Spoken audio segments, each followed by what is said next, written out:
रामटेक नाम के गांव में विठू नाम का एक लकड़ी का कारीगर रहता था।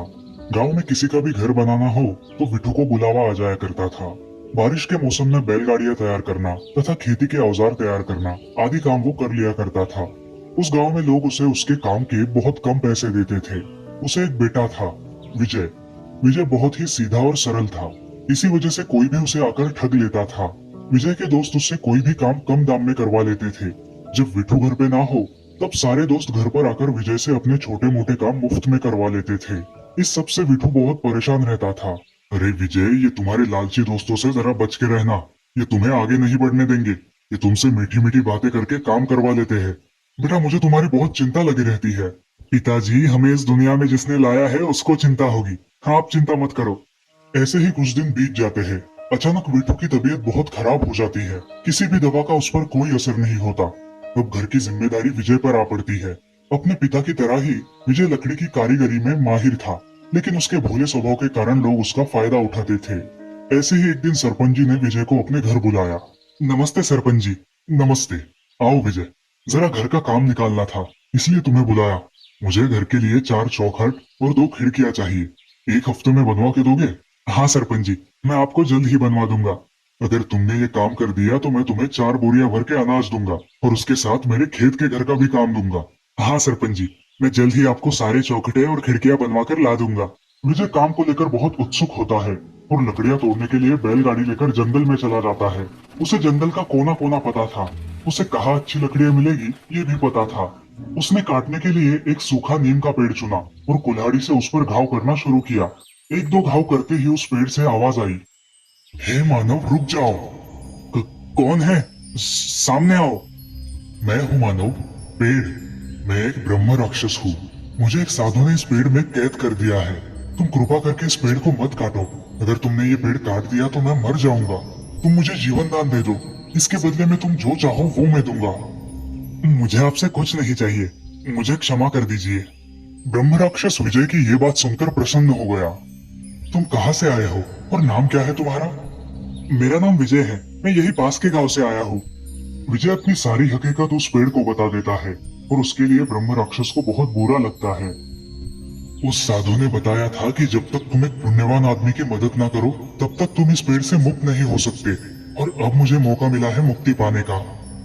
विजय, मेरे पेड़ की एक सूखी टहनी तोड़ लो और घर जाकर उसे जमीन पर पटक कर उस टहनी से जो चाहे मांग लो, तुम्हें मिल जाएगा। क्या? ये जादुई टहनी घर में जाकर मुझे जो मांगू वो देगी? हाँ विजय, ये टहनी तुम जो भी मांगोगे वो दे देगी। सिर्फ इसका गलत इस्तेमाल मत करना। हाँ ब्रह्म राक्षस, मैं इसका सही इस्तेमाल करूंगा। विजय वो टहनी अपनी कमर से बांधकर बैलगाड़ी लेकर अपने घर की ओर निकलता है। उसी गांव में श्याम नाम का एक और कारीगर रहता था, जो विजय को गांव में आता देख लेता है। अरे, ये विजय आज खाली बैलगाड़ी लेकर आ रहा है और कमर में उसने ये टहनी कैसी बांधी है? चालाक श्याम विजय का पीछा करते हुए उसके घर तक जाता है। क्या सच में ये टहनी जादुई है? मुझे इसे आजमा कर देखना चाहिए। अब विजय अपने घर के आंगन में उस टहनी को जमीन पर पटकता है और उससे बहुत सारी लकड़ियां मांगता है। तभी बहुत सारा लकड़ियों का ढेर वहां तैयार हो जाता है। ये सब देखकर विजय चौंक जाता है और अपने पिताजी को ये बात बताने के लिए घर के अंदर चला जाता है। जल्दबाजी में वो टहनी घर के आंगन में ही छोड़ देता है। ये सब शाम ने देख लिया था। जैसे ही विजय घर के अंदर गया, शाम ने वो टहनी वहां से चुरा ली। विजय ने घर के अंदर जाकर पिताजी को उस जादुई टहनी के बारे में बताया। घर के बाहर आकर उसके पिताजी भी चौंक गए। इतनी सारी लकड़ियां, कमाल है। लेकिन वो जादुई टहनी कहाँ है बेटा? अरे, यही तो रखी थी मैंने, कहाँ चली गई? विजय ने हर जगह ढूंढा, लेकिन उसे वो जादुई टहनी नहीं मिली। दूसरी तरफ शाम ने उस टहनी का खूब इस्तेमाल किया और एक धनवान व्यापारी बन गया। धीरे धीरे विजय की सारी लकड़ियां खत्म हो गई और इसी वजह से वो कुछ लकड़ियां लाने फिर से जंगल की तरफ गया। अब मुझे दूसरे पेड़ों की लकड़ियां तोड़नी होगी। मैंने वो जादुई टहनी खो दी। उस नीम के पेड़ के सामने मैं किस मुंह से जाऊं? ये सोच के वो दूसरे पेड़ों की तलाश में वहां से चला जाता है। वो ब्रह्म राक्षस वाला पेड़ उसे देख लेता है और उसे आवाज देता है। विजय, तुम फिर से जंगल में आ गए? तुम्हें कुछ काम पड़ गया क्या?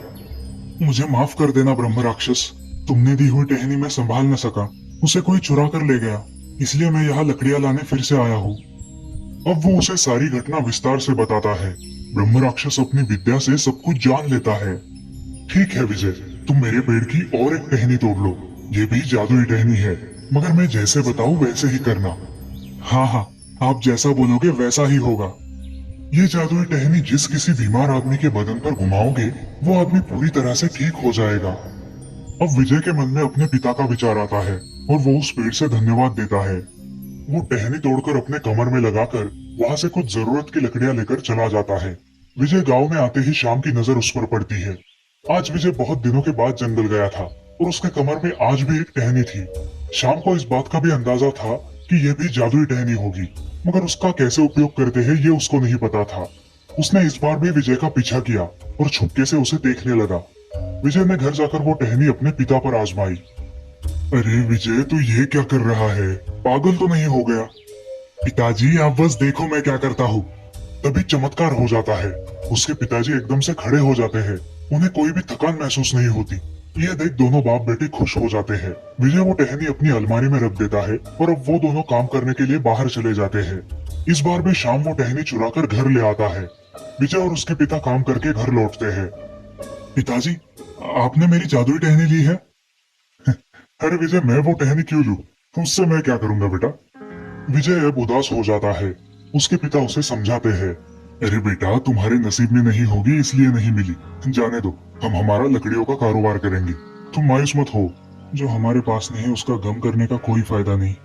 अब दोनों बाप बेटे काम में लग जाते हैं। ऐसे ही दिन बीत जाते हैं। एक दिन अचानक उस नगर के महाराजा बहुत बीमार पड़ जाते हैं और जो भी उनको अच्छा कर देगा उसे 1000 स्वर्ण मुद्रा बख्शिश रखा जाता है। अब शाम के मन में एकदम से विचार आता है। विजय ने अपने पिताजी को इसी जादुई टहनी से ठीक किया था। अब ये जादुई टहनी मेरे बहुत काम आएगी। ये जादुई टहनी मैं राजा के पास ले जाऊंगा और उन्हें ठीक करके उनसे इनाम मांग लूंगा। ये सोच के शाम महाराज के राज दरबार में चला जाता है। कौन हो तुम? मैं एक लकड़ियों का व्यापारी हूँ। मुझे महाराज से मिलना है।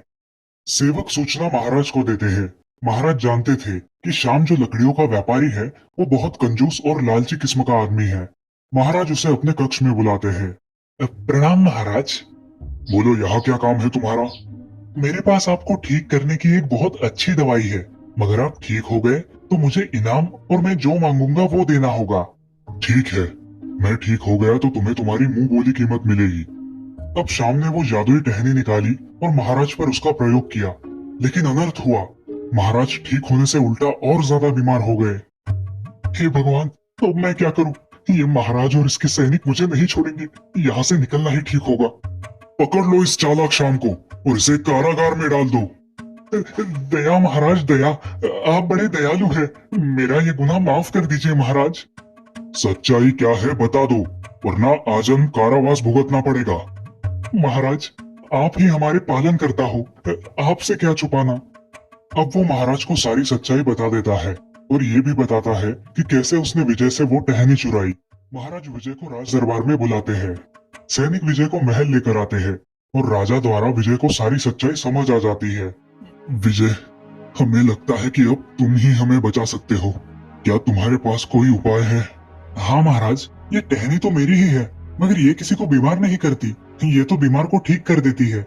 न जाने आप पे इसका विपरीत परिणाम कैसे हुआ। ये सब उस ब्रह्म राक्षस की माया थी। अब विजय महाराज के सिर से लेके पांव तक वो जादुई टहनी घुमाता है और महाराज एकदम से ठीक हो जाते हैं। वे बेहद खुश होकर इनाम में विजय को 5000 स्वर्ण मुद्रा और गांव की 100 एकड़ जमीन बख्शीश के रूप में देते हैं। वहां ब्रह्म राक्षस को भी उस पेड़ से मुक्ति मिल जाती है। शाम को महाराज दंड के साथ साथ 5 सालों की सजा सुनाते हैं। अब विजय और उसके पिताजी एक खुशहाल जिंदगी बिताते हैं। इस कहानी से हमें ये सीख मिलती है कि हमें चोरी नहीं करनी चाहिए, क्योंकि हर छोटी मोटी चोरी कभी ना कभी पकड़ी जाती ही है।